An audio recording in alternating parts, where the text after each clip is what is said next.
Why are we in Somalia, if not for American security? maxay tahay sababta aynu Soomaaliya u joogno haddii aysan ahayn arrimo dhinaca ammaanka ah bal naftiina weydiiya waa maxay sababta uu Maraykanku waayadan dambe meel walba oo dunida ka mid ah uu u joogo hagaag arrinta oo dhan waxay ku saabsan tahay shidaal. Well, ask yourself, why is the United States anywhere in the world these days? Well, it's all about oil. waayo Soomaaliya waxay leedahay keed shidaal oo aad u fara badan. Somalia has vast oil reserves. waxaan idin sharaxayaa sir yar oo qurun ah oo ku saabsan baaritaanada shidaal ee halkaasi laga wado iyo sida wakaaladda sirdoonka CIA-da Maraykanku ay ugu lug leeyihiin arrimahan. I'm going to let you in on a dirty little secret on the oil exploits that are going on over there and how the CIA is involved. sanadkii 2013 waxa ay CIA-du xarun weyn oo sirdoon ah ka furteen caasimadda Soomaaliya ee Muqdisho. waxa ay kharash fara badan ku bixiyeen dadaal ay ku dhisayaan laanta sirdoonka Soomaaliya si CIA-du wada shaqayn ula yeelato isla markaana ugu isticmaasho faa'iidadeeda gaarka ah. Back in 2013, the CIA set up a huge intelligence headquarters set up in Mogadishu, which is the Somali capital.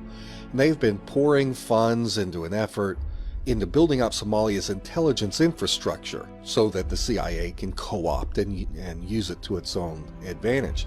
sidoo kale Maraykanku waxa uu si qarsoodi ah saldhig military uga dhistay magaalada Muqdisho kaas oo ku yaala meel 70 kiiloomitir kaga beegan koonfur bari ee magaalada Xamar. saldhiggaasi waa mid aad u weyn oo qaabili kara ilaa 100,000 oo ciidamada Maraykanka ah. dhabtii waa mid aad u weyn.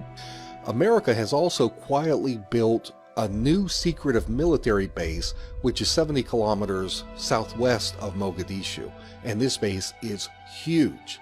It is so big that it can accommodate up to 100,000 US troops. This is big.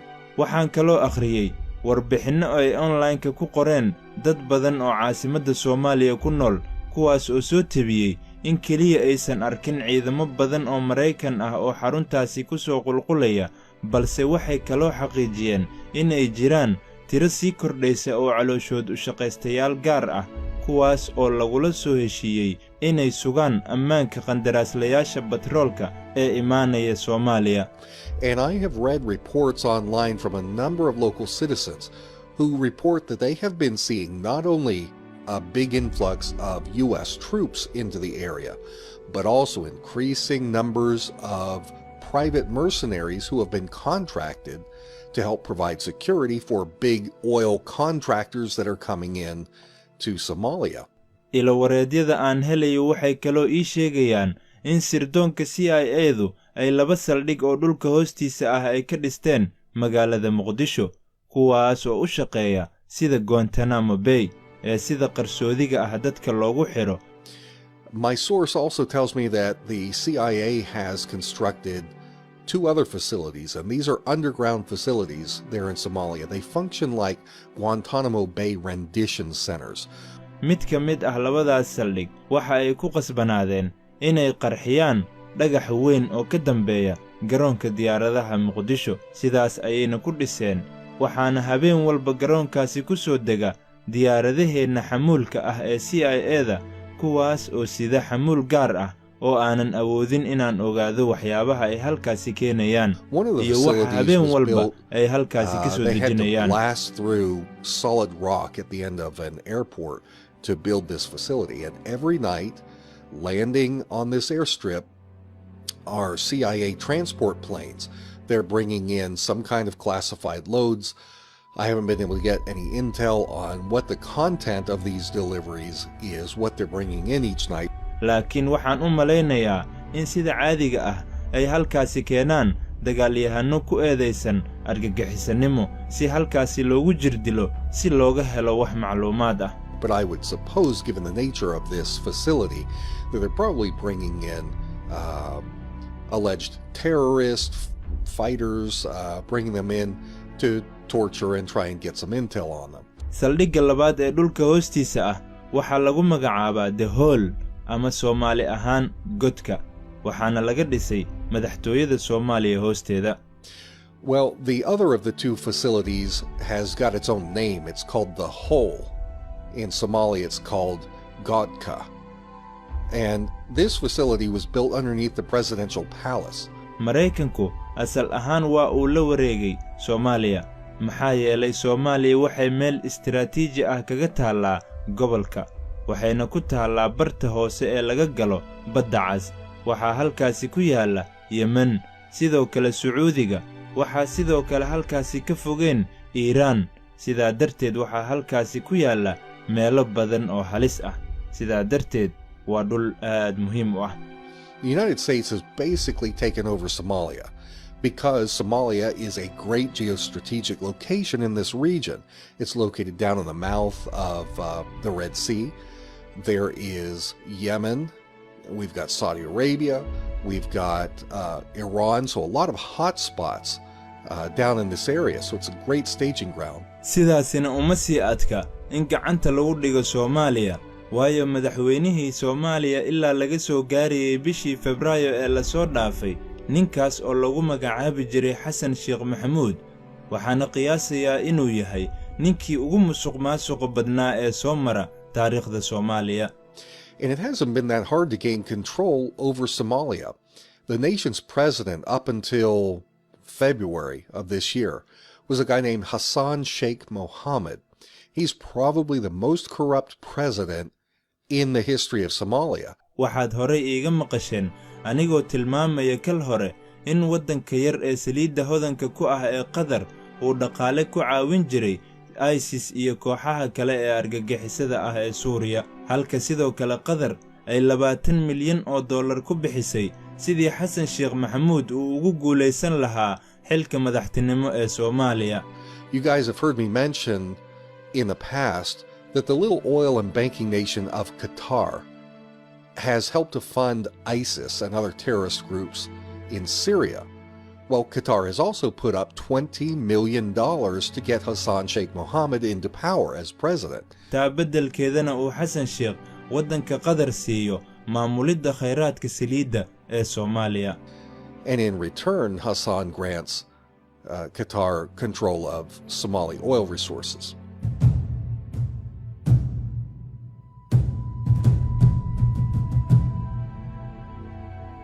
sidaa darteed intii aysan Qatar keenin madaxweyne Xasan Sheekh doorashadii madaxtinimo ee Soomaaliya waxaa ka sii horreeyay nin kale oo lagu magacaabo madaxweyne Shariif Sheekh Ahmed waana ninkii diyaariyay heshiisyada batroolka Soomaaliya. So before Qatar bought this presidential election for Hassan, there was another guy in there, a president named Sharif Ahmed, and he had set up this oil team to oversee oil contracts for the nation.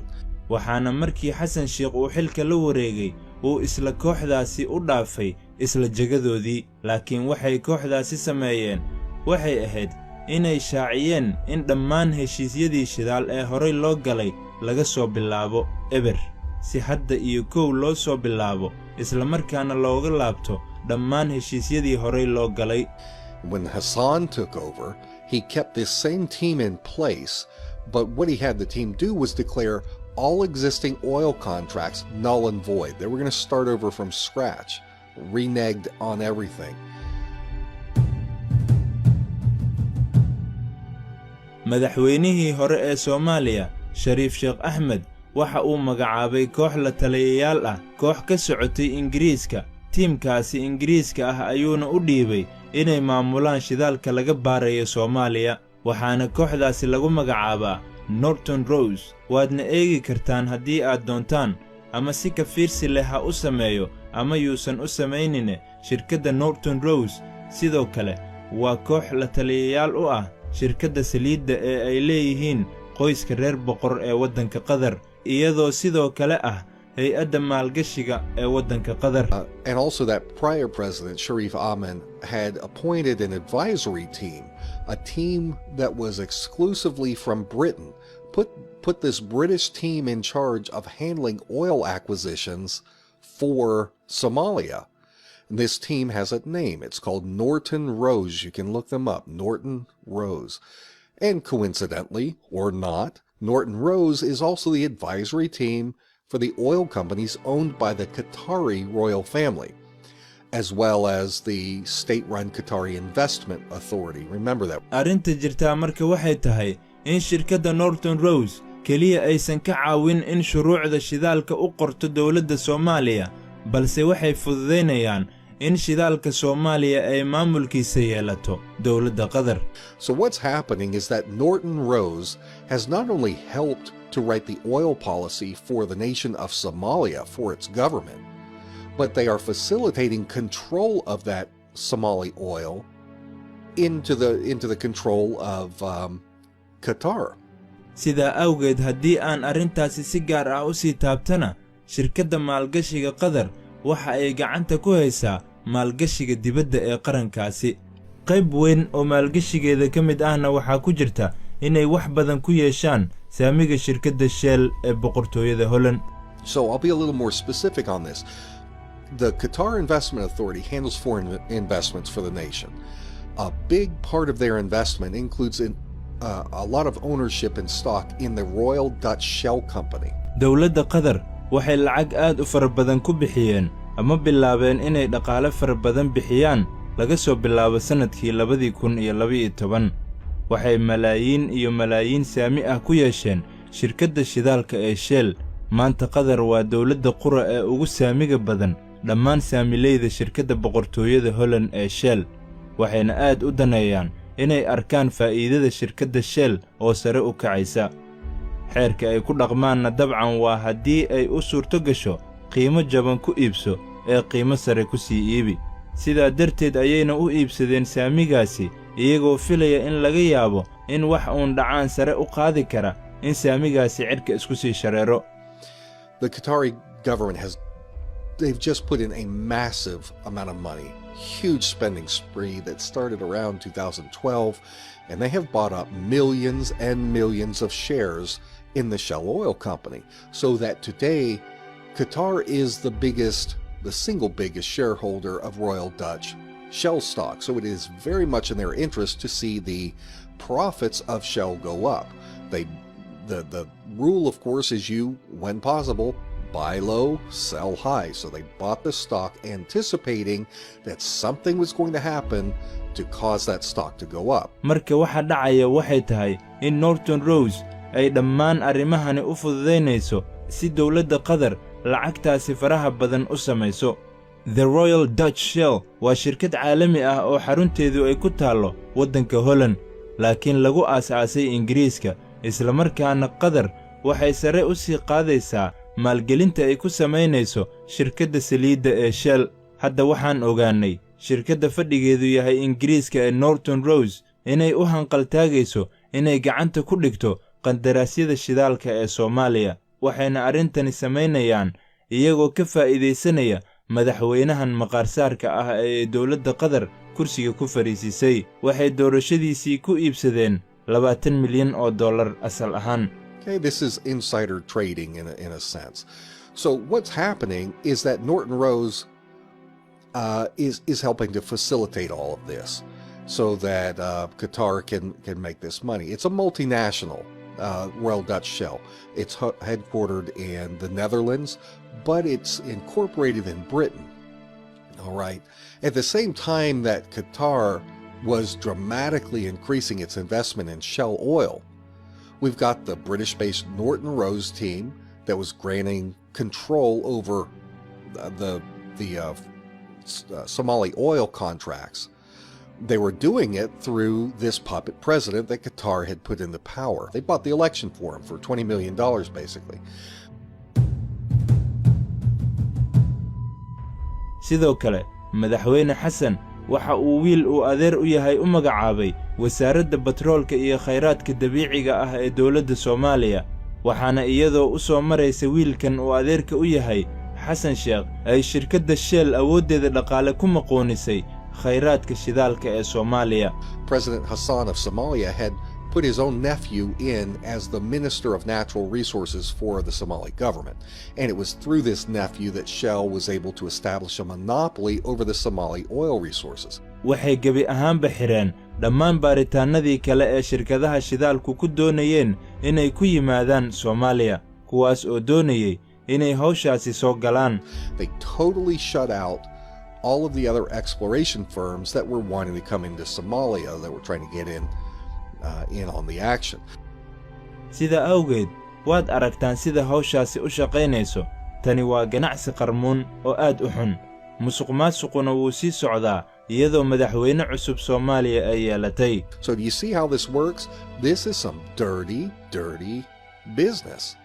And the corruption is continuing with the new Somali president. Waxaan ula jeedaa ninkan xilka loo magacaabay bishii Febraayo ee la soo dhaafay. Madaxweynaha cusub ee Soomaaliya, Maxamed Cabdullaahi Farmaajo, waxa uu u magacaabay maamulihii hore ee shirkad shidaal oo Ingiriis laga leeyahay ra'iisul wasaaraha cusub ee Soomaaliya. This guy that was just put in February. The new president of Somalia has appointed the director of a British oil firm as the new prime minister of Somalia.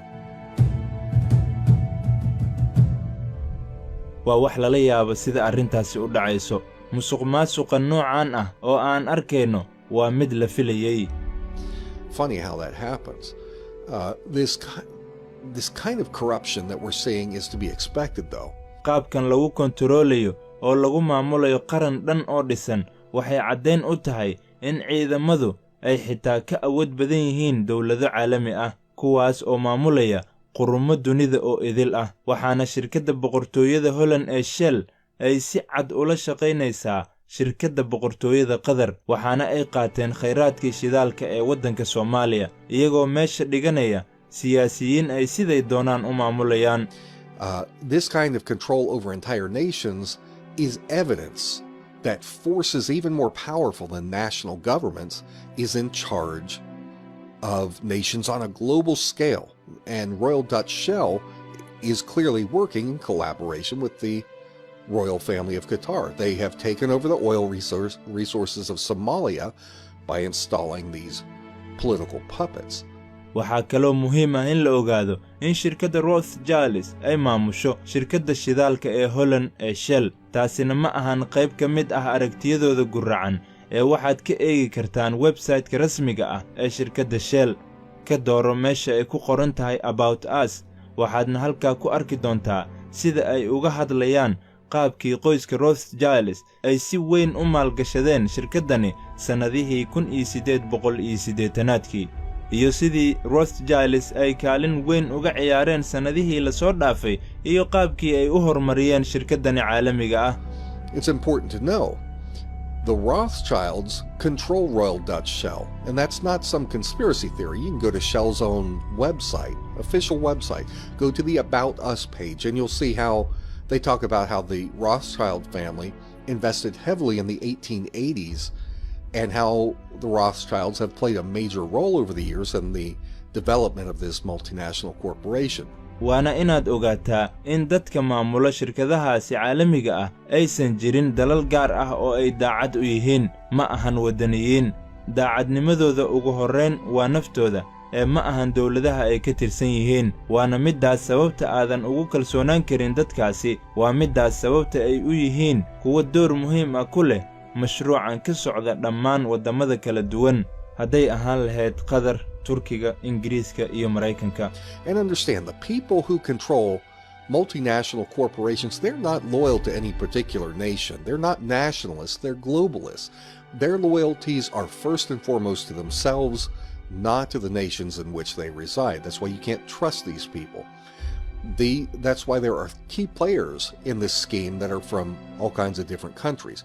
We can go from Qatar to Turkey to Britain to the United States. qorshahani ma siinayo oo keliya hodantinimo aad u ballaaran dadka maalgashiga samaynaya iyo kuwa ku lugta leh, laakiin waxa uu sidoo kale uu dawladda Maraykanka siinayaa jaanis ay ku maamusho Soomaaliya, taas oo noo saamaxaysa inaan ballaarino howlgalladeena xagga dhulka ah, xitaa in ka sii dheer annagoo u gudbayna dalalka Yemen iyo Iiraan. waxaas oo dhan waxay salka ku hayaan shidaal. And this scheme provides not only vast amounts of riches, right, to the people investing, the people involved, but it also provides the United States with control over Somalia. It gives us a staging ground to expand operations even further against nations like Yemen and Iran. And it all goes back to oil. u fiirso, hadda askarigii Maraykanka ahaa ee dhowaan lagu dilay Soomaaliya annagoo ku guda jirnay dhammaan caddeymahaasi waxay tilmaamaysaa in nidaamka cusub ee caalamiga ah uu u shaqaynayo sidii gacanta loogu dhigi lahaa shidaal fara badan oo dalkaasi leeyahay. Think of it, that this U.S. soldier that was just killed, in the midst of all this evidence that the New World Order is working to take control of more oil resources in this region. Maxay tahay sababta dowladda Maraykanka iyo sirdoonka CIA-da iyo militarigooda ugu dirayaan inay la soo dagaalamaan xarakada Al-Shabaab? Waxay ku saabsan tahay shidaal. Why is it that the U.S. government is sending the CIA and the military in to fight some ragtag group of terrorists like Al-Shabaab? It goes back to the oil. Aan idiin akhriyo daraasad culus oo ay soo bandhigtay dowladda Kenya xilli aan fogeyn. waxaadna ogtihiin in Kenya ay dhinaca koonfureed xuduud kala leeyihiin Soomaaliya waxaana daraasadani ay leedahay sida tan khatarta weerarada Al-Shabaab iyo Al-Qaacida ay ku hayaan kaabayaasha muhiimka ah ee tubooyinka saliidda qaada ee waddanka Kenya waxay dhalisay dareen ah arrinta istiraatiijiga ah ee ammaanka waaxda tamarta waxaana ay muujinaysaa dabacsanaanta ka imaan karta qaybtaasi ilaalinta kaabayaasha muhiimka ah waa inay noqotaa qayb muhiim ah oo ka tirsan ammaanka qaranka ujeedada kooxaha argagixisada ah ma ahan oo kaliya inay ridaan dawladda dhexe iyo inay helaan xuquuqdooda madaniga ah taas oo ay ku waayeen qowmiyad ahaan ama koox diimeed ahaan laakiin waa sidii ay ku aas-aasi lahaayeen gacantana ugu sii hayn lahaayeen khayraadka. Let me read to you from a major study that was presented to the government of Kenya not long ago, and you may know Kenya is that southern neighbor. They border Somalia to the south. And this study that was given to the Kenyan government says this, quote, "The threat of Al-Shabaab and Al-Qaeda terrorist attacks on the critical infrastructure oil pipelines in Kenya has brought to the attention the strategic issue of the energy sector security, highlighting the potential vulnerabilities of this sector. Critical infrastructure protection should be a key component of the national security. The objective of terrorist and extremist groups is no longer to overthrow central government and gain civil rights which were denied to their social, ethnic, or religious group, but to establish and retain control over resources." sidaa darteed waan ka xumahay inaan iraahdo balse askarigaasi Maraykanka ah ee dhowaan lagu dilay Soomaaliya looma dilin isagoo u dagaalamaya inuu dadka Maraykanka ah ammaankooda sugo taas oo ah sida ay sheegteen laanta militariga Maraykanka uga mas'uulka ah howlgallada ciidan ee 53 dal oo Afrikaan ah oo marka magaceeda la soo gaabiyo loo yaqaano AFRICOM. So I hate to have to say it, but that U.S. soldier who just died, he did not get killed fighting to make Americans safe, which was the claim of AFRICOM. askarigaasi waxa uu naftiisa ku bixiyay sababtoo ah CIA-da ayaa u baahatay in ciidamada Maraykanka ah inay dagaalkaasi galaan oo ay gacanta mariyaan xarakada Al-Shabaab kuwaas oo halis ku ah dakhliga ka soo gala shidaalka. That soldier gave his life because the CIA needed the U.S. military troops to go in and wipe out Al-Shabaab extremists who pose a threat to the oil revenues. askarigaasi dhiiggiisa waxa uu ku bixiyay shidaal dartiis waana xaqiiqda jirta waxaas oo dhanna waa saliidda Soomaaliya ku jirta darteed. That soldier's blood was payment for oil. That's the truth. It's all about oil.